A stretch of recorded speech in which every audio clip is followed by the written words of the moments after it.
Hello മക്കൾസ്, welcome back to Sala learning. It's me Sreebhama SB. അപ്പൊ മക്കളെ, നിങ്ങളുടെ പരീക്ഷാ സമയമാണ്. നിങ്ങൾ ഇതാ ടെൻഷൻ അടിച്ചിരിക്കാന്ന് മിസ്സിന് അറിയാം. നിങ്ങൾ എല്ലാവരും വെയിറ്റ് ചെയ്ത് ആ ദിവസത്തിലോട്ട് എത്താനായില്ലേ?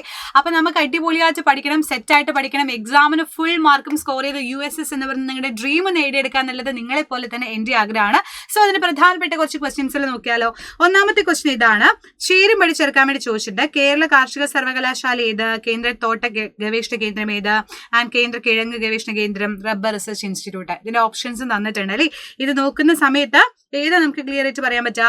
ഡി എന്ന് പറയുന്നത് കറക്റ്റ് ആണെന്ന് പറയാൻ പറ്റും അല്ലേ? കാരണം എന്താ? 1 സി കേരള കാർഷിക സർവകലാശാല മണ്ണുത്തി, ആൻഡ് 2 ഡി കേന്ദ്ര തോട്ട ഗവേഷണ കേന്ദ്രം എന്ന് പറഞ്ഞ കാസർഗോഡ്, 3 കേന്ദ്ര കിഴങ്ങ് ഗവേഷണ കേന്ദ്രം എന്ന് പറയുന്നത് Sreekaryam Thiruvananthapuram, rubber research institute എന്ന് പറയുന്നത് കോട്ടയം. ഇങ്ങനെ നമ്മൾ എന്ത് ചെയ്യുക? ഇത് മാച്ച് ദ ഫോളോയിങ് പോലെ ചോദിച്ച ക്വസ്റ്റ്യൻ ആണ് അല്ലേ? അപ്പൊ നിങ്ങൾ എന്ത് ചെയ്യുന്നത് വെച്ചാൽ ഇങ്ങനെ ബുദ്ധിമുട്ടായിട്ട് തോന്നുന്ന കാര്യങ്ങൾ ജസ്റ്റ് ഒന്ന് ക്ലിയർ ചെയ്തിട്ട് 2 or 3 പഠിച്ചു പോയാൽ ബാക്കി നിങ്ങൾക്ക് കിട്ടില്ലേ? അതിനുള്ള ട്രിക്ക് മിസ് പറഞ്ഞുതരാം. കാർഷിക സർവകലാശാല, കേരള കാർഷിക സർവകലാശാല മണ്ണുത്തി, തൃശ്ശൂര് മോസ്റ്റ്ലി എല്ലാവരും കേട്ടിട്ടുള്ള സാധനം. മണ്ണുത്തിക്ക് ഒരുപാട് മക്കൾ പോയിട്ടുള്ളതാണ്, അതുകൊണ്ട് അത് എത്ര സീനില്ല അല്ലേ? എന്നാൽ കിഴങ്ങ് ഗവേഷണ കേന്ദ്രം ശ്രീകാര്യം തിരുവനന്തപുരം. അത് ആലോചിക്കുക. തിരുവനന്തപുരംകാർക്ക് ഇഷ്ടപ്പെട്ടത് കിഴങ്ങാണ്, കിഴങ്ങുകാർ തിരുവനന്തപുരക്കാർക്ക് പെരുത്തിഷ്ടാണെന്ന് ആലോചിക്കുക. റെഡി? പിന്നെ നമ്മുടെ കോഴിക്കോടുകാർക്ക് സ്പൈസ് ഇച്ചിരി കൂടുതൽ ഇഷ്ടമാണ്. അപ്പൊ സ്പൈസി ഫുഡൊക്കെ ഇഷ്ടമാന്നുള്ള രീതിയിൽ ഇന്ത്യൻ ഇൻസ്റ്റിറ്റ്യൂട്ട് ഓഫ് സ്പൈസ് റിസർച്ചിന് ഐസർ എന്ന് പറഞ്ഞ വരുന്നത് കോഴിക്കോടാണ്. സ്പൈസ് ഇഷ്ടമുള്ള ഒരു കോഴിക്കോടുകാര്. പിന്നെയോ റബ്ബറിന്റെ കാര്യത്തിൽ കോട്ടയം കഴിഞ്ഞേ ബാക്കിയുള്ളൂ എന്ന് ആലോചിച്ച് മതി. റബ്ബറിന് കോട്ടയം തന്നെയാണ് best. So rubber research institute of India, Kottayam. കേന്ദ്ര തോട്ട ഗവേഷണ കേന്ദ്രം എവിടെയാ? തോട്ടം വിളകളൊക്കെ ഇഷ്ടപ്പെട്ടവരാരെന്നറിയോ? അങ്ങ് കാസർഗോഡുകാരാ. ഓരോരുത്തർക്കും ഓരോ ഇഷ്ടങ്ങളാണല്ലോ. കോഴിക്കോടിന് സ്പൈസ് ആണെങ്കിൽ നമ്മുടെ തിരുവനന്തപുരംകാർക്ക് കിഴങ്ങാണെന്നുണ്ടെങ്കിൽ നമ്മുടെ കാസർഗോഡുകാർക്ക് നമുക്ക് ഈ തോട്ടമാണ് ഇഷ്ടം എന്ന് ആലോചിക്കാം കേട്ടോ. അപ്പൊ നോക്ക് എന്ത് സിമ്പിൾ ആയിട്ട് പഠിക്കാൻ പറ്റും. 1 or 2 പഠിച്ച് ബാക്കി കറക്കി സെറ്റാക്കി നിങ്ങൾക്ക് എഴുതി വെച്ചുകൂടെ? അപ്പൊ ബുദ്ധിമുട്ടുള്ള രീതിയിലുള്ള ക്വസ്റ്റ്യൻസ് ആണെങ്കിൽ അങ്ങനെ നിങ്ങൾ 1 or 2 കറക്റ്റ് ആയിട്ട് പഠിച്ചു വെക്കാൻ വേണ്ടി ശ്രമിക്കാം കേട്ടോ. നെക്സ്റ്റ്, വൃക്കയ്ക്ക് അനുയോജ്യമായ പ്രസ്താവനകൾ തിരഞ്ഞെടുക്കാന്ന് ചോദിച്ചിട്ടുണ്ട്. പയർവിത്തിന്റെ ആകൃതി കാണപ്പെടുന്നുണ്ട്.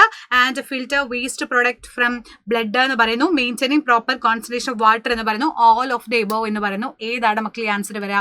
വൃക്കയ്ക്ക് അനുയോജ്യമായിട്ടുള്ള പ്രസ്താവന പറയുമ്പോൾ നമുക്ക് കണ്ണും പൂട്ടി ആൻസർ ചെയ്യാം. ഇതെല്ലാം കറക്റ്റ് ആണ്. ഓൾ ഓഫ് ദ എബോവ് എന്ന് നമുക്ക് പറയാൻ വേണ്ടി പറ്റും അല്ലേ? സോ ഇതിനകത്ത് പറയുമ്പോൾ ഓപ്ഷൻ ഡി ആണ്. നമുക്ക് ഈ ഓപ്ഷൻ ഡി വരുന്ന സി ഓപ്ഷൻ ആണ് കറക്റ്റ് ആണെന്ന് നമുക്ക് പറയാൻ വേണ്ടി പറ്റുന്നു. അപ്പൊ എന്തൊക്കെയാ വൃക്കയുടെ സ്പെഷ്യാലിറ്റി? പഠിച്ചു വെച്ചോ, വളരെ പ്രധാനപ്പെട്ടതാണ്. ഒരു പയറ് വിത്തിന്റെ ഈ ഒരു ഷേപ്പ് എനിക്ക് കറക്റ്റ് വരയ്ക്കാൻ അറിയില്ലെങ്കിൽ പോലും പയറ് വിത്തിന്റെ ആകൃതിയിൽ ഇതേപോലെ മമ്പയറൊക്കെ പോലെ കണ്ട് സാരമാണ് കിഡ്നി അല്ലെങ്കിൽ വൃക്ക എന്ന് പറയുന്നത്. അതേപോലെ ഇത് പയർവിത്തിന്റെ ആകൃതിയിലുള്ള ഇവ ഉദരാശയത്തിന്റെ നട്ടലിന്റെ ഇരുവശത്തുമായിട്ടാണ് കാണപ്പെടുന്നത് അല്ലേ? നട്ടലെ പറയുമ്പോൾ നമ്മുടെ ഈ ബാക്ക് സൈഡ് നമ്മളിപ്പോഴും നിവർന്നിരിക്കണം എന്ന് പറയുമല്ലോ. അതേപോലെ എന്താണ് 2 അബ്ഡോമിനൽ ക്യാവിറ്റിയുടെ 2 സൈഡിലുമായിട്ടാണ് ഇത് ലൊക്കേറ്റഡ് ആയിട്ടുള്ളത് എന്ന് പറയാൻ പറ്റും. വൃക്കയിലേക്ക് രക്തം കൊണ്ടുവരുന്നതുണ്ട്, കൊണ്ടുപോകുന്ന കുഴലുകളുണ്ട്. ഇത് വളരെ പ്രധാനപ്പെട്ടതാണ്. വൃക്കാധമനി, വൃക്കാസിര. ധമനി എന്ന് പറയുന്നതിൽ എന്താണെന്നറിയോ? യൂറിയ, അതുപോലെ ഗ്ലൂക്കോസ്, ലവണങ്ങള്, ഓക്സിജന്, മറ്റ് ഘടകങ്ങൾ എന്നിവ ഭയങ്കര കൂടുതലായിരിക്കും. കൊണ്ടുവരുന്ന ആള് കച്ചറ പിച്ചറ എല്ലാ സാധനം കൊണ്ടുവന്നിട്ടാണ് അരിക്കാൻ വേണ്ടി കൊടുക്കുന്നത്. എന്താ പരിപാടി വൃക്ക ചെയ്യുന്നത്? നമ്മുടെ ബോഡിയിലെ രക്തം അരിച്ച് നല്ലതാക്കുകയാണ് ചെയ്യുന്നത് അല്ലേ? അപ്പൊ അരിക്കാനും വേണ്ടാത്ത എല്ലാ സാധനം കൊണ്ടുവരുന്ന ആളാണ് വൃക്കാധമനി എന്ന് പറയുന്നത്. എന്നിട്ട് ഇതേയും അരിക്കൽ പരിപാടി ചെയ്തതിന് ശേഷം വൃക്കാസിരയിലൂടെ തിരിച്ചു പോകുന്ന രക്തത്തിൽ എന്താ? യൂറിയ, ഗ്ലൂക്കോസ്, ലവണങ്ങൾ, ഓക്സിജൻ, മറ്റ് ഘടകങ്ങൾ എന്നിവയുടെ അളവ് താരതമ്യേന കുറവായിരിക്കും. അപ്പൊ കൊണ്ടുവരുന്നതിൽ എല്ലാം മിക്സ് ചെയ്തിട്ടുള്ള രീതിയിൽ എന്നാ പിടിച്ചോ എന്ന് വൃക്കയ്ക്ക് കൊടുത്താൽ വൃക്ക അത് മാക്സിമം സെറ്റ് ചെയ്തിട്ട് എന്ത് ചെയ്യും? വൃക്കാസിരയിലോട്ട് കൊടുക്കുകയാണ് ചെയ്യുന്നത്.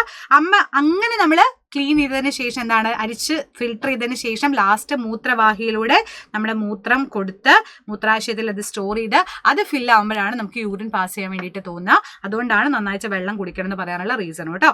സോ കിഡ്നി ബീൻ ഷേപ്പിലാണ് കാണപ്പെടുന്നത്. ആൻഡ് അബ്ഡോമിനൽ ക്യാവിറ്റിയുടെ എന്താണ് located? Abdominal cavity on either side of the vertebral column എന്ന് പറയാൻ പറ്റും. റീനൽ ആർട്ടറി എന്ന് പറയുന്നത് എന്താ മക്കളെ? ബ്ലഡ് കിഡ്നിയിലോട്ട് കൊണ്ടുവരുന്ന ആളുകളാണ്, ക്യാരി ചെയ്യുന്ന ആളുകളാണ്. അതിനകത്ത് ഗ്ലൂക്കോസ്, സോൾട്ട്, ഓക്സിജൻ ഒക്കെ എന്താണ്? കൂടുതലാണ്. റിട്ടേൺ ചെയ്യുന്ന ആളുകളാണ് വെയിന എന്ന് പറയുന്നത്. അവർക്ക് എന്താ പറയാൻ പറ്റുക? അവർ ഫിൽട്രേഷൻ ഒക്കെ കഴിഞ്ഞതിന് ശേഷം കമ്പാരിറ്റീവ്ലി ലെസ് എമൗണ്ട് ആയിട്ടുള്ള യൂറിയയും മറ്റു ഘടകങ്ങളൊക്കെയാണ് കൊണ്ടുപോകുന്നത് കേട്ടോ. So the waste product of blood is filtered by the kidney are eliminated through the urine ആയിട്ട് അത് പിന്നീട് എലിമിനേറ്റ് ചെയ്ത് കളയുന്നു. ഈ ഒരു പിക്ചർ വളരെ ഇമ്പോർട്ടന്റ് ആണ്, പഠിച്ചു വെക്കുക. എപ്പോഴും ഇമ്പോർട്ടന്റ് ആണ്. അപ്പൊ ആർട്ടറി എന്താണ്? ആർട്ടറി വന്നല്ലോ, ഓക്സിജൻ റിച്ചായി സാധനങ്ങൾ എല്ലാം കൊണ്ടുവന്നു അല്ലേ? ആർട്ടറി എന്താണ്? ഓക്സിജൻ റിച്ച് ആയതും സോൾട്ടും ഗ്ലൂക്കോസും ഒക്കെ അടങ്ങിയ സാധനം കൊണ്ടുവന്നു. റീനൽ വിനാണിയിൽ കൊണ്ടുപോയി സാധനങ്ങൾ എസ് എമൗണ്ട് ആണ് എന്ന് പഠിച്ചാൽ മതി. അപ്പോ RA നമ്മുടെ റീനൽ രാരാന്ന് പഠിച്ചാൽ മതി. RA എന്ന് പറയുന്നത് ഓക്സിജൻ കൊണ്ടുവരുന്ന, ഓക്സിജനും സോൾട്ടും യൂറിയൊക്കെ കൊണ്ടുവരുന്ന ആളുകള്, കൊണ്ടുപോകുന്ന ആളുകള് RV എന്ന് പഠിച്ചേക്കുക. റീനൽ വെയിനുകളാണ് കൊണ്ടുപോകുന്നത്. അതിൽ കമ്പാരിറ്റീവ്ലി ലെസ് എമൗണ്ട് ആയിരിക്കുന്ന പഠിച്ചേക്കുക, ഇമ്പോർട്ടന്റ് ആണ്. നെക്സ്റ്റ്, തെളിഞ്ഞ ചുണ്ണാമ്പ് വെള്ളത്തിൽ സൂചകങ്ങൾ ചേർത്തപ്പോഴുള്ള മാറ്റങ്ങൾ താഴെ കൊടുത്തിരിക്കുന്നു. ഇതിൽ ശരിയായവ ഏതൊക്കെയാണ്? The change that occurs when an indicator is added to the clear lime water given below, which of the following is correct? എപ്പോഴും എൻ്റെ മക്കൾ ശ്രദ്ധിക്കുക, ക്ലിയർ ലൈം വാട്ടർ എന്ന് കണ്ട ചാടി കയറി നാരങ്ങാ വെള്ളം കൊള്ളാം എന്ന് പറഞ്ഞിട്ട് എഴുതി വെക്കരുത്. ക്ലിയർ ലൈം വാട്ടർ എന്ന് പറഞ്ഞാൽ ചുണ്ണാമ്പ് വെള്ളമാണ് കേട്ടോ. ചുണ്ണാമ്പ് പറയുമ്പോൾ നമ്മുടെ വെറ്റിലയിൽ തേക്കുന്ന സാധനം, വെള്ള പൂശുമ്പോൾ വീടുകളിലൊക്കെ ഉപയോഗിക്കുന്ന സാധനമാണ് ചുണ്ണാമ്പ് എന്ന് പറയുന്നത്. അതിന് ഏതാണ് കറക്റ്റ് ചോദിച്ചു. നീല ചോപ്പാവാണോ, ഫീനോഫ്തലിൻ പിങ്ക് നിറം കാണിക്കുന്നു, മീഥാൽ ഓറഞ്ച് മഞ്ഞ നിറം കാണിക്കുന്നു, ചുവന്ന ലിറ്റ്മസ് പേപ്പറിൽ മാറ്റമില്ല. ഏത് ഓപ്ഷൻ മക്കളെ കറക്റ്റ് ആയിട്ടുള്ളത്? നമുക്ക് പറയാൻ വേണ്ടി പറ്റുന്നു ഫീനോഫ്തലിൻ പിങ്ക് നിറം കാണിക്കുന്നു എന്നുള്ളത് സെറ്റാണ്. അതേപോലെ മീഥാൽ ഓറഞ്ച് മഞ്ഞ നിറം കാണിക്കുന്നു എന്നുള്ളതും സെറ്റാണ്. പക്ഷെ ചുവന്ന ലിറ്റ്മസ് പേപ്പറിൽ മാറ്റം ഉണ്ടാകും, നീല ചോപ്പാവുന്നില്ല. അപ്പൊ അത് രണ്ടും തെറ്റാണ് അല്ലേ. അപ്പൊ ഓപ്ഷൻ A ആണ് കറക്റ്റ് ആയിട്ടുള്ളത്. 2ഉം 3ഉമാണ് ശരി നമുക്ക് പറയാൻ വേണ്ടിയിട്ട് പറ്റുന്നു അല്ലേ. അപ്പൊ അങ്ങനെയാണെന്നുണ്ടെങ്കിൽ എന്താണ് ഇൻഡിക്കേറ്റർ എന്ന് പഠിക്കണ്ടേ? എന്താ ഇൻഡിക്കേറ്റർ സൂചകം എന്ന് പറഞ്ഞു കഴിഞ്ഞാൽ നമുക്കൊരു സാധനം തന്നെ അത് ആസിഡ് ആണോ ബേസ് ആണോ നമുക്ക് അറിയില്ലല്ലോ. അപ്പം നമ്മൾ ടെസ്റ്റ് ചെയ്ത് കണ്ടുപിടിക്കണ്ടേ. അതിന് വേണ്ടിയിട്ടാണ് 2 രീതിയിലുള്ള ഇൻഡിക്കേറ്റേഴ്സ് ഉള്ളത്. നാച്ചുറൽ ആയിട്ടുള്ള ഇൻഡിക്കേറ്റർ ഉണ്ട്, അതുപോലെ സിന്തറ്റിക് ആയിട്ടുള്ള മനുഷ്യനിർമ്മിതമായിട്ടുള്ളത് ഉണ്ട് കേട്ടോ. വളരെ വളരെ വളരെ വളരെ ഇമ്പോർട്ടന്റ് ആണ്. ഞാൻ പറയാണ്, ഇത് ചോദിക്കാത്ത ക്വസ്റ്റ്യൻ പേപ്പർ വളരെ റയറാണ്. ഇതൊക്കെ മിക്സ് ചെയ്തിട്ടൊരു ക്വസ്റ്റ്യൻ ആയിരിക്കും നിങ്ങൾക്ക് അങ്ങോട്ട് കാച്ചുക. അപ്പൊ എല്ലാം പഠിച്ചു വെച്ചേക്കുക, ഇമ്പോർട്ടന്റ് ആണ് കേട്ടോ. നാച്ചുറൽ വരുന്നതാണ് ഹിബിസ്കസ്, അതുപോലെ ടേമറിക്, ലിറ്റ്മസ് പേപ്പർ, ലിറ്റ്മസ് സൊല്യൂഷൻസും കാര്യങ്ങളൊക്കെ അതിനകത്ത് വരുന്നു. സിന്തറ്റിക്കിൽ വരുമ്പോഴാണ് പ്രൈം മിനിസ്റ്റർ എന്നാലോചിച്ചാൽ മതി, PM എന്നാലോചിച്ചാൽ മതി. എന്താ PM? ഫിനോഫ്തലിനും മീത്താൽ ഓറഞ്ചും PM. ഓക്കെ, ഇനി അതിലെ കളർ ചേഞ്ചും കൂടെ പഠിച്ച സെറ്റാണ്. എപ്പോഴും മക്കൾ ആലോചിക്കുക, ആസിഡിലെ ലിറ്റ്മസ് പേപ്പറിന്റെ കളർ ചേഞ്ച്. ആസിഡിൽ ബ്ലൂ ലിറ്റ്മസ് പേപ്പർ റെഡ് ആകുന്നു. ABR ഉറക്കത്തിൽ ചോദിച്ചാലും പറയണം. ആസിഡിൽ ബ്ലൂ ലിറ്റ്മസ് പേപ്പർ റെഡ് ആവുകയാണ് ചെയ്യുന്നത്.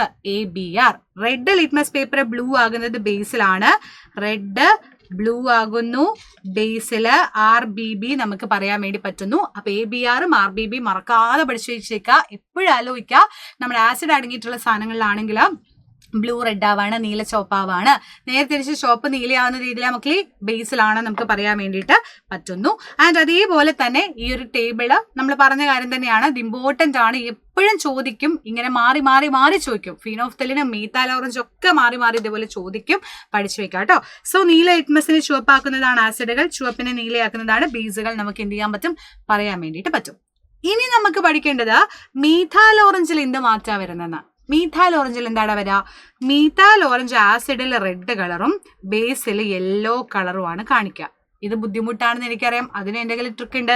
നിങ്ങളിതാ മീഥാൽ ഓറഞ്ച് ആസിഡിൽ റെഡ് കളറ്, മാറി നിൽക്കൂ പറയണം, മാറി നിൽക്കൂ, ആസിഡെ നീ മാറി നിൽക്കൂ എന്ന് പറയാണ് methyl orange. So methyl orange ആസിഡിൽ റെഡ് കളർ, സിമ്പിൾ ആണ്. മാറി നിൽക്കൂ എന്ന് വേണമെങ്കിൽ പഠിക്കാം. അല്ലെങ്കിൽ മീത്താൽ ഓറഞ്ച് ആസിഡ് എന്ന് പറഞ്ഞാൽ തന്നെ സീൻ അല്ലടാ, ഭയങ്കര ദേഷ്യപ്പെട്ട് നിൽക്കാം. മീത്താൽ ഓറഞ്ച് എന്ന് പറഞ്ഞാൽ ദേഷ്യപ്പെട്ട് നിൽക്കാന്ന് ആലോചിക്കുക. അപ്പൊ ആസിഡ് റെഡ് കളർ കാണിക്കുന്നു, ഡേഞ്ചറസ് എന്നുള്ള റെഡ് കളർ കാണിക്കുന്നു എന്ന് ആലോചിക്കുക. മറ്റേത് യെല്ലോ ആണ്, നമുക്ക് എന്ത് ചെയ്യാൻ പറ്റും? പറയാൻ വേണ്ടി പറ്റും. ഇനി ഫിനോഫ്തലിൻ ആണെന്നുണ്ടെങ്കിൽ നമുക്ക് പറയാൻ പറ്റും ആസിഡിൽ അത് കളർലെസ് ആണ്, നിറമൊന്നുമില്ല. ആൽക്കലിയിലാണെന്നുണ്ടെങ്കിൽ പിങ്ക് കളറാണ് അത് കാണിക്കുക. അപ്പൊ പിങ്ക് കളർ കാണിക്കുന്ന ഫിനോഫ്തലിൻ PPAL, PPAI വേണമെങ്കിൽ പപ്പ എന്ന് പഠിക്കാം, പപ്പേന്ന് പഠിച്ചു വെക്കാം. അല്ലെങ്കിൽ നിങ്ങൾക്ക് എന്ത് ചെയ്യാം? PPAI എന്ന് പഠിച്ചു വെക്കാം. AIന്റെ കാലാണല്ലോ ഇപ്പൊ. PPAI പോട്ടെ AI പോട്ടെ എന്നൊക്കെ പഠിച്ചു വെക്കാം. അപ്പൊ ഫിനോഫ്തലിൻ എന്ന് പറയുന്നത് എന്താണ് നമുക്ക് പറയാൻ വേണ്ടി പറ്റുന്നു? പിങ്ക് കളർ കാണിക്കുന്നു. ഇതിനകത്ത് ആൽക്കലീല എന്ന് പഠിക്കാം. അപ്പൊ PPAL എന്ന് പഠിച്ചു വെച്ചാൽ മതി. റെഡി? PPALോ PPAI എങ്ങനെ വെച്ചാൽ പഠിക്കാം, നിങ്ങൾക്ക് സെറ്റായിട്ട് കിട്ടിയാൽ മതി. അപ്പൊ നിങ്ങളോട് ക്വസ്റ്റ്യൻ ചോദിക്കും, ഇങ്ങനെ പലതും തന്നിട്ട് ഇങ്ങനെ മാറി മാറി മാറി ചോദിക്കും. കോൺസെപ്റ്റ് ക്ലിയർ ചെയ്താൽ ഏത് തന്നാലും സെറ്റായിരിക്കും. അപ്പൊ ദാ നാരങ്ങ വെള്ളം, വിനാഗിരി ഒക്കെ നോക്കുമ്പോൾ നിങ്ങൾക്ക് പറയാൻ പറ്റും ഫിനോഫ്തലിൻ കളർലെസ് ആണ്, കാരണം അത് ആസിഡ് ആണ്. മീത്താൽ ഓറഞ്ച് റെഡ് ആണ്, മാറി നിൽക്കൂ, പഠിച്ചതല്ലേ. പിന്നെ തെളിഞ്ഞ ചുണ്ണാമ്പ് വെള്ളം സോപ്പ് വെള്ളം, അതേപോലെ തെളിഞ്ഞ അപ്പക്കാർ ലൈനി എന്നൊക്കെ പറയുന്നത് പിങ്ക് കളർ ആയിരിക്കും phenolphthalein, methyl orange yellow colour. Because നമുക്കറിയാം അത് ബേസ് ആയിട്ടുള്ള സാധനമാണ്, നമുക്ക് പറയാൻ വേണ്ടി പറ്റുന്നു. അപ്പൊ ഏറ്റവും പ്രധാനപ്പെട്ട കാര്യങ്ങളാണ് പഠിച്ചു വെക്കുക. അതേപോലെ ഇതിന്റെ ടേസ്റ്റ് കൂടെ ഒന്ന് പഠിച്ചു വെച്ചോ. ഒപ്പം തന്നെ പഠിക്കാൻ പറ്റിയ കാര്യം കൂടെ പറയാണ്. ആസിഡ് എന്താ മക്കളെ? സോർ ടേസ്റ്റ്, പുളിരുചി. ആൻഡ് ബേസ് എന്ന് പറയുന്നത് ബിറ്റർ ടേസ്റ്റ് ആണ്, അല്ലെങ്കിൽ ആൽക്കലൈൻ ടേസ്റ്റ് ആണ്, ഒരു കയപ്പ് രുചിയാണെന്ന് പറയാൻ വേണ്ടിയിട്ട് പറ്റുന്നു. അടുത്ത ക്വസ്റ്റ്യൻ, ഹൈഡ്രോപോണിക്സ് എന്നത് മണ്ണില്ലാതെ പോഷകങ്ങൾ കലർത്തിയ വെള്ളത്തിൽ കൃഷി ചെയ്യുന്ന രീതിയാണ്. സ്റ്റേറ്റ്മെന്റ് 1 പറഞ്ഞിട്ടുണ്ട്. മറ്റത് aquaponics is an integration of fish cultivation and farming എന്നും പറയുന്നുണ്ട്. ശരിയാണോ തെറ്റാണോ എന്നാണ് ഈ പ്രസ്താവന ചോദിച്ചിരിക്കുന്നത്. നമുക്ക് പറയാൻ പറ്റും ഏതാണ് സി എന്ന് പറയുന്ന 1ഉം 2ഉം ശരിയാണ് എന്ന് പറയാൻ വേണ്ടി പറ്റും അല്ലേ. അപ്പൊ എന്താ മക്കളെ ഈ ഹൈഡ്രോപോണിക്സ് എന്ന് പറഞ്ഞു കഴിഞ്ഞാൽ? മണ്ണില്ലാതെ കൃഷി ചെയ്യാം. ആലോചിക്കുക, എന്തോരം ടെക്നിക്ക് വളർന്നിരിക്കുന്നല്ലേ. മറ്റേ നമ്മൾ മണ്ണിൽ കുഴിച്ച് വിത്തിട്ട് അതിട്ടിട്ടൊക്കെ വരിക.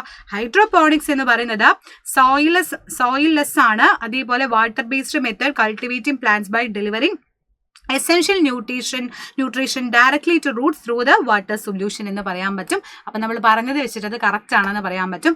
അക്വാപോണിക്സ് എന്ന് പറയുമ്പോൾ it is A sustainable soil free farming method. Soil ഇല്ലാതെ തന്നെ ചെയ്യുന്ന മറ്റൊരു ഫാമിംഗ് മെത്തേഡാണ് അക്വാപോണിക്സ് എന്ന് പറഞ്ഞു കഴിഞ്ഞാൽ. അത് കമ്പൈൻസ് അക്വാകൾച്ചർ, അക്വാട്ടിക്കും ആനിമൽസിനൊക്കെ ഹൈഡ്രോപോണിക്സുമായിട്ട് കൾട്ടിവേറ്റ് ചെയ്യുന്ന രീതിയിലുള്ളതാണ് അല്ലേ. വിത്തിൻ എ ക്ലോസ്ഡ് റീസർക്കുലേറ്ററിംഗ് സിസ്റ്റം എന്ന് പറയുന്നതാണ് നമുക്ക് എന്ത് പറയാൻ വേണ്ടി പറ്റുക? അക്വാപോണിക്സ് എന്ന് പറയാം. അപ്പൊ നമ്മൾ രണ്ടും സ്റ്റേറ്റ്മെന്റ് കറക്റ്റ് ആണെന്ന് പറഞ്ഞു കഴിഞ്ഞ കാര്യമാണ്. അടുത്തത് ഈ പിടിച്ചോ, ചാവക്കാട് ഓറഞ്ചും വെസ്റ്റ് കോസ്റ്റ് ടോളി എന്നിവയുടെ ഗുണങ്ങൾ കാണിക്കുന്ന തെങ്ങിനം ഏതെന്നാണ് ക്വസ്റ്റ്യൻ വന്നിട്ടുള്ളത്. Which hybrid coconut variety has the quality of Chavakkad orange and west coast tall? ഏതാണ് മക്കളി വരിക? ഇത് നിങ്ങൾ ശ്രദ്ധിച്ച് ആൻസർ ചെയ്യുക. ഇത് ചന്ദ്രശങ്കരയാണ് വരുന്നത്. എപ്പോഴും എല്ലാവരും തെറ്റിക്കുന്ന കാര്യമാണ്. ഇത് പഠിക്കാനും സിമ്പിൾ ട്രിക്ക് ഉണ്ട്. നമുക്കറിയാം ഒരുപാട് വെറൈറ്റി ആയിട്ടുള്ള ഹൈബ്രിഡ് സീഡുകൾ ഉണ്ട് അല്ലേ. അതിനകത്ത് നമ്മൾ ഹൈബ്രിഡ് വെറൈറ്റി ആയിട്ടുള്ള കോക്കനട്ട് ട്രീസിൽ നോക്കുമ്പോൾ ചന്ദ്രലക്ഷാഭരണ, ലക്ഷദ്വീപ് ഓർഡിനറി, ചാവക്കാട് ഓറഞ്ചും കൂടിയതാണ്. അപ്പൊ ലക്ഷദ്വീപിലോട്ട് ചന്ദ്രൻ ചേട്ടൻ പോയ സമയത്ത് ഓറഞ്ച് കഴിച്ചു എന്ന് ആലോചിക്കാം. ഓറഞ്ച് കഴിച്ച ചന്ദ്രൻ ചേട്ടന്റെ കഥയാണ്. അപ്പൊ ചന്ദ്രലക്ഷ എന്ന് പറയുമ്പോൾ ലക്ഷദ്വീപ് പോയി ഓറഞ്ച് കഴിച്ചു, ചാവക്കാട് ഓറഞ്ച് പഠിച്ചൂടെ.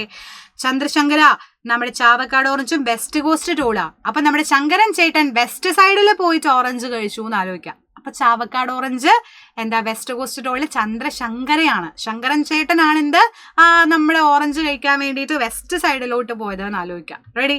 ഇനി ലക്ഷഗംഗ പറയുമ്പോൾ പേര് തന്നെ ഉണ്ട്, 2 സ്പ്ലിറ്റ് ചെയ്താൽ മതി. ലക്ഷദ്വീപ്, ഗംഗബോന്ധം. എന്ത് സിമ്പിൾ ആയിട്ടാണ് നമുക്ക് കിട്ടുന്നത് അല്ലേ. അപ്പൊ അത് പഠിച്ചു വെക്കുക. ഇതുപോലുള്ള ഹൈബ്രിഡൈസേഷൻ എന്ന് പറയുന്നത് വളരെ ഇമ്പോർട്ടന്റ് ആയിട്ടുള്ള കാര്യമാണ്. എന്താ ഹൈബ്രിഡൈസേഷൻ എന്ന് പഠിച്ചു വെക്കുക. നമുക്കറിയാം ഒരേ വർഗത്തിൽപ്പെട്ടിട്ടുള്ള വ്യത്യസ്ത സ്വഭാവ സവിശേഷതകളുള്ള ചെടികൾ തമ്മിൽ ആർട്ടിഫിഷ്യൽ ആയിട്ടുള്ള പോളിനേഷൻ നടത്തുക അല്ലേ. Hybridization is a method of producing new seed through the artificial pollination between plants of the same species but different characteristic.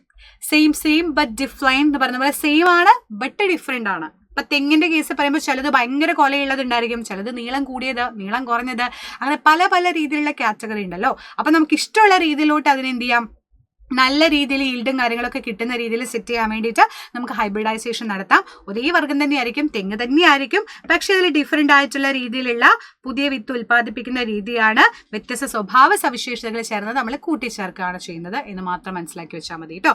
Set അല്ലേ, റെഡി അല്ലേ? അടുത്ത ക്വസ്റ്റ്യനിലോട്ട് പോകാം. നമ്മൾ മാക്സിമം ക്വസ്റ്റ്യൻസുകളോട് സെറ്റ് ആക്കിയിട്ടുണ്ട്.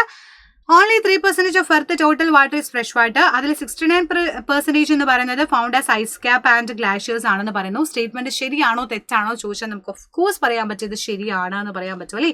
1ഉം 2ഉം ശരിയാണ്. 1 and 2 ആർ കറക്റ്റ് ആണ്. കാര്യം എന്താണ്, നമ്മുടെ ഭൂമിയിൽ മൊത്തത്തിൽ നോക്കുന്ന സമയത്ത് വെറും 3% മാത്രമേ ശുദ്ധജലമുള്ളൂ. അതിൽ തന്നെ 69% എന്താ 68.7% മഞ്ഞുപാളിയാണ്. ബാക്കി ഇച്ചിരിയും പോകുന്ന സ്ഥലമാണ് നമുക്ക് കിട്ടുന്ന കുടിവെള്ളം എന്നൊക്കെ പറഞ്ഞാൽ നമ്മൾ കുടിക്കാൻ പറ്റുന്ന വെള്ളങ്ങൾ ഉള്ളത് അല്ലേ. സോ എത്രയാണ് ഇതിന്റെ പെർസെൻറ്റേജ് എന്ന് പഠിച്ചു വെക്കുക. സോറി, എപ്പോഴും എക്സാമിന് ചോദിക്കുന്ന ഒരു ഭാഗമാണ്. നമ്മൾ ശ്രദ്ധിക്കാതെ വിടുന്ന കുട്ടി കുട്ടി കാര്യങ്ങളിൽ നിന്നായിരിക്കും മോസ്റ്റ്ലി ക്വസ്റ്റ്യൻസിൽ ചോദിക്കുക. അപ്പൊ പഠിച്ചു വെക്കുക കേട്ടോ. എങ്ങനെയാണ് എന്താണെന്ന് പഠിച്ചു വെക്കുക, സെറ്റാക്കാം. അടുത്തത്, ഷോക്കേറ്റ് ഒരാളെ രക്ഷിക്കാൻ ആദ്യം ചെയ്യേണ്ട കാര്യം എന്താ? What is the first thing you should have to save a person who has receive an electric shock. ഒരു ഇലക്ട്രിക് ഷോക്ക് വന്ന് ഞാൻ എന്ന് പറഞ്ഞ് നിൽക്കുമ്പോൾ പെട്ടെന്ന് നിങ്ങൾ ചെയ്യേണ്ട കാര്യം എന്താ, അതിൽ നിന്ന് എന്നെ ബന്ധനത്തിൽ നിന്ന് ഒഴിവാക്കുക. എന്ന് വെച്ചാൽ ഞാൻ പിടിച്ചത് എന്ന് പറഞ്ഞ് നിൽക്കുന്നതിൽ നിന്ന് എന്നെ മാറ്റണം. അപ്പം അതിന് വേണ്ടി എന്താ ചെയ്യേണ്ടത്? ഫസ്റ്റ് ചെയ്യേണ്ട കേസ് എന്ന് പറഞ്ഞാൽ ഉണങ്ങിയ വടി എന്തെങ്കിലും വെച്ചിട്ട് നമ്മൾ ആളെ അങ്ങോട്ട് മാറ്റി നിർത്തുക അല്ലേ. അല്ലാന്നുണ്ടെങ്കിൽ അല്ലേ സീന്, നമ്മൾ ആളവിടെ നിന്നിട്ട് നമ്മൾ എന്ത് ചെയ്തിട്ടും കാര്യമില്ല, ആളുമായിട്ടുള്ള ആ ബന്ധം വിച്ഛേദിക്കുക എന്നുള്ളത് ആദ്യമായിട്ട് ചെയ്യേണ്ട കാര്യം എന്ന് പറയുന്നത് അല്ലേ. സോ വൈദ്യുത ബന്ധം ഒഴിവാക്കുകയാണ് ആദ്യം ചെയ്യേണ്ടത്. ചിലപ്പോൾ അതിന് വേണ്ടിയിട്ട് ഫ്യൂസോ കാര്യങ്ങളോ പെട്ടെന്ന് വേണമെങ്കിൽ ഊരി മാറ്റി, അല്ലെങ്കിൽ ഒരു ഉണങ്ങിയ വടി ഇതുപോലെയുള്ള വടി കൊണ്ടോ കാര്യം കൊണ്ടോ നമ്മൾ എന്ത് ചെയ്യുക, ഷോക്ക് ഏറ്റ ആളെ പെട്ടെന്ന് തന്നെ തള്ളി മാറ്റുക എന്നുള്ളതാണ് നമ്മൾ ചെയ്യേണ്ട കാര്യം എന്ന് പറയുന്നത്. പിന്നെ ഹൃദയമിടിപ്പ് നോക്കുക. ഹൃദയത്തിന് എന്തെങ്കിലും പ്രശ്നം ഉണ്ടെങ്കിൽ നമ്മൾ എന്ത് ചെയ്യുക, അതിനനുസരിച്ച് നെഞ്ചിന്റെ സൈഡിൽ ഇങ്ങനെയൊക്കെ പിടിച്ചങ്ങനെ കുറച്ച് പ്രസ് ചെയ്തിട്ടൊക്കെ കൊടുക്കുക, അമർത്തി കൊടുക്കുക. ശ്വസിക്കാൻ കഴിഞ്ഞെങ്കിൽ ആർട്ടിഫിഷ്യൽ ആയിട്ടുള്ള റെസ്പിറേഷൻ നമ്മൾ കൊടുക്കുക. ഇതൊക്കെ നമ്മൾ ചെയ്യേണ്ട കേസാണ് കേട്ടോ. So first thing done to disconnect electric contact ചെയ്യാൻ വേണ്ടിയിട്ട് നമ്മൾ മേ ബി സ്വിച്ച് ഓഫ് ചെയ്യുക. അല്ലാന്നുണ്ടെങ്കിൽ നമുക്ക് എന്ത് ചെയ്യാൻ പറ്റും, ഇതേപോലെ സെപ്പറേറ്റ് ചെയ്യാൻ വേണ്ടിയിട്ട് electric circuit using a dry wooden stick, ഒരു ഡ്രൈ വുഡൻ സ്റ്റിക്ക് യൂസ് ചെയ്യുക. അത് ഉണങ്ങിയത് തന്നെ ഉപയോഗിക്കണം, നിർബന്ധമാണ് കേട്ടോ.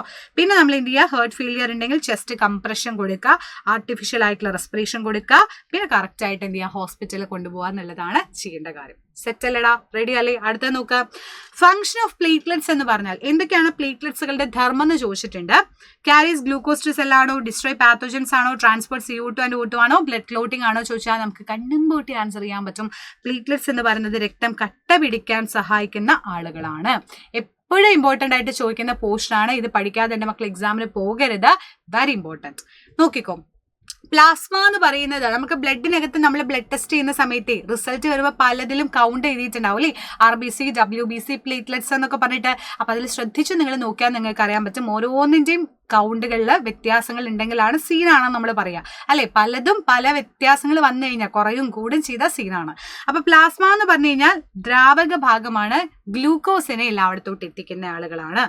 പ്ലേറ്റ്ലെറ്റ്സ് എന്ന് പറയുമ്പോൾ നിങ്ങൾ ആലോചിക്കുക, പ്ലേറ്റിൽ കട്ടയ്ക്ക് ഫുഡ് ഇട്ട് അമ്മക്ക് നല്ല വിഷമുണ്ട് കട്ടയ്ക്ക് ഇടുക എന്ന് പറയില്ലേ. അപ്പൊ പ്ലേറ്റ്ലെറ്റ്സ് എന്ന് പറയുമ്പോൾ കട്ടയ്ക്ക് എന്ന് ആലോചിക്കുക, രക്തം കട്ട പിടിക്കാന്ന് ആലോചിക്കുക. ചുവന്ന രക്തകോശം RBC, ഡിസ്ക് ഷേപ്പിലാണ്. മർമ്മമില്ല, ഹീമോഗ്ലോബിൻ അടങ്ങിയതുകൊണ്ട് തന്നെ ഹീമോഗ്ലോബിന്റെ സെയിം ഫംഗ്ഷൻ, കാർബൺ ഡൈ ഓക്സൈഡും ആൻഡ് ഓക്സിജനൊക്കെ എല്ലാ ഭാഗത്തോട്ടും എത്തിക്കുകയാണ് ചെയ്യുന്നത്. പിന്നെ WBC എന്ന് പറയുന്നത് പാത്തോജൻസിനെ നശിപ്പിക്കാനാണ്. അതിന് പ്രത്യേകിച്ച് ഷേപ്പ് ഒന്നുമില്ല കേട്ടോ, പല ഷേപ്പ് ഉണ്ട്, ഹാർട്ട് ഷേപ്പ് ഉണ്ട്, പിന്നെ ഈ ഹെഡ്ഫോണിന്റെ ഷേപ്പ് 2-3 ഹെഡ്ഫോൺ കൂടി, അങ്ങനെ പല ആകൃതിയിലും കാണുന്ന ആളാണ് WBC എന്ന് പറയുന്നത്. Plasma liquid part, carries glucose, platelets, blood clotting, RBC disc shape, transport oxygen and carbon dioxide, WBC no definite shape, no nucleus, destroy pathogens എന്ന് നമുക്ക് പറയാൻ വേണ്ടിയിട്ട് പറ്റുന്നു. സെറ്റ് അല്ലടാ, അടുത്ത ക്വസ്റ്റിലോട്ട് പോവാം. ചിത്രം നിരീക്ഷിച്ച് ഈ പ്രതിഭാസത്തിന്റെ പേര് എഴുതാൻ വേണ്ടി ചോദിച്ചിട്ടുണ്ട്. നമുക്കറിയാം, ഇങ്ങനെ പച്ച കളറിൽ കണ്ടാൽ തന്നെ നിങ്ങൾ മനസ്സിലാക്കണം അത് യൂട്രോഫിക്കേഷൻ ആണ്, ആണെന്ന് പറയാൻ വേണ്ടി പറ്റും അല്ലേ. എന്താ മക്കളെ യൂട്രോഫിക്കേഷൻ എന്ന് പറഞ്ഞു കഴിഞ്ഞാൽ, നമ്മുടെ സൈഡിലുള്ള കുളവും പുഴയൊക്കെ നോക്കുന്ന സമയത്ത്, കുളമൊക്കെ നോക്കുന്ന സമയത്ത് ചിലപ്പോൾ പച്ച കളർ നിരന്ന് നിൽക്കുന്നുണ്ടാവും. അപ്പോൾ നിങ്ങൾ വിചാരിക്കും ഓ കൊള്ളാം, പായലൊക്കെ നല്ല പായൽ നല്ല വെള്ളമായിരിക്കും എന്ന് വിചാരിച്ചാൽ തെറ്റി ഗൈസ്. നമുക്കറിയാം ജലാശയങ്ങൾ ഇതുപോലുള്ള ആൽഗകളുടെ അമിതമായിട്ടുള്ള വളർച്ചയാണ് യൂട്രോഫിക്കേഷൻ എന്ന് പറയുന്നത്. Excess growth of water plants like algae in water bodies, അതാണ് എന്താന്ന് പറയുന്നത് യൂട്രോഫിക്കേഷൻ എന്ന് പറയുന്ന പ്രോസസ്സ്. അപ്പൊ അത് വന്നു കഴിഞ്ഞാൽ എന്താ പ്രശ്നം എന്ന് വെച്ചാൽ ആ വെള്ളം നാശകൂശായി എന്ന് ആലോചിച്ചാൽ മതി. ഒന്നുമില്ലെങ്കിൽ ഫെർട്ടിലൈസേഴ്സും കാര്യങ്ങളും ഉപയോഗിച്ചിട്ടുണ്ടായിരിക്കും. അങ്ങനെ മൊത്തത്തിൽ നാശമായി എന്നുള്ളതിന്റെ ഒരു ഡേഞ്ചറസ് സോൺ ആണ് ടിങ് ടിങ് എന്ന് പറയുന്ന സാധനമാണ് നമ്മുടെ യൂട്രോഫിക്കേഷൻ എന്ന് പറയുന്നത്. എന്താ ഇതിന്റെ പ്രശ്നം എന്നറിയോ? ഈ ആൽഗകൾ വളർന്ന ഇവന്മാർ എന്ത് ചെയ്യുന്ന വെച്ചാൽ ഇവന്മാർക്ക് വളരേണ്ട എല്ലാ കാര്യവും സെറ്റ് ചെയ്യും, പക്ഷേ അതിനകത്തുള്ള പ്ലാന്റ്സിനും ആനിമൽസിനും ഒക്കെ എന്താണ് ഓക്സിജൻ സപ്ലൈ കുറയുകയാണ് ചെയ്യുക. അങ്ങനെ അവർക്ക് പ്രശ്നം വരും, ഇവര് തഴച്ച് വളരും ചെയ്യും അല്ലേ. സോ ഇതുമൂലം ജലത്തിന്റെയും അതിനകത്തുള്ള ആളുകൾക്കൊന്നും ഓക്സിജൻ സപ്ലൈ ലഭിക്കാതെ വരികയും വിത്തൗട്ട് ഗെറ്റിംഗ് ഓക്സിജൻ അങ്ങനെ എക്കോസിസ്റ്റം കംപ്ലീറ്റ് ആയിട്ടുള്ള പ്രശ്നം വരുന്നുള്ളതും മനസ്സിലാക്കി വെക്കാം കേട്ടോ. സോ അടിപൊളിയായിട്ടുള്ള ഒരുപാട് ക്വസ്റ്റ്യൻസുകൾ ഇതിനോടൊക്കെ നമ്മൾ പഠിച്ചു. അപ്പൊ എന്റെ മക്കൾ അടിപൊളിയായി തന്നെ എക്സാം എഴുതാം. Wish you all the very best. ഉഷാറായി തന്നെ എക്സാം എഴുതാം. USS എന്ന് പറഞ്ഞാൽ നമ്മുടെ ഡ്രീമിലോട്ട് എത്താൻ വേണ്ടി പറ്റട്ടെ. And wish you all the best.